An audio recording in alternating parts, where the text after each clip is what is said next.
Tuachie sasa hapa juu tumechoka na tunateseka sana.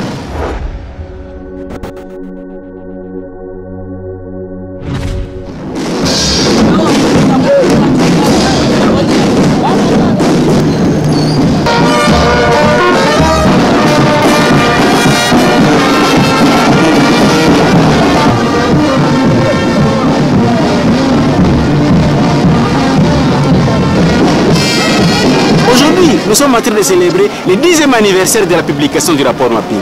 Et beaucoup de Congolais ne savent pas les contenus ni les rapports Mapping. Brièvement, le rapport Mapping, c'est un rapport qui a été fait par les Nations Unies. Ça a été publié en 2010. Et ce rapport a listé 617 crimes de guerre, crimes contre l'humanité et crimes internationaux qui ont été commis en RDC de mars 1993 jusqu'en juin 2003. C'est pas possible dans un pays sérieux qu'on puisse avoir une représentation des Nations Unies et qui refuse de recevoir la société civile. Elle est ici pour protéger les civils et elle refuse de nous recevoir. Elle attend que les Indiens viennent pour les recevoir, elle attend que les FDLR viennent pour les recevoir, elle attend que les Maïmaï viennent pour les recevoir et nous on en a marre. Nous prenons acte, la MONUSCO refuse de recevoir les femmes et la société civile, les mouvements citoyens.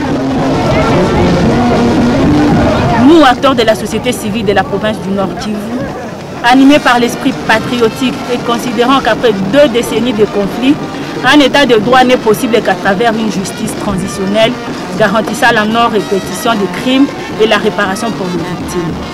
Nous tenons à vous exprimer notre inquiétude de voir que 10 ans après la publication du rapport Mapping sur les graves violations des droits humains et du droit international humanitaire commis sur les territoires de la République démocratique du Congo entre mars 1993 et juin 2003, aucune disposition n'a été prise au niveau national en vue de vulgariser ce rapport et surtout d'exiger que les présumés auteurs des différents et multiples atrocités soient connus et déférés en justice pour répondre leurs actes. Des millions de compatriotes ont été massacrés, d'autres violés, des villages entiers décimés, des personnes enterrées vivantes, parmi lesquels les femmes et les enfants. Ces crimes sont demeurés jusqu'à présent impunis.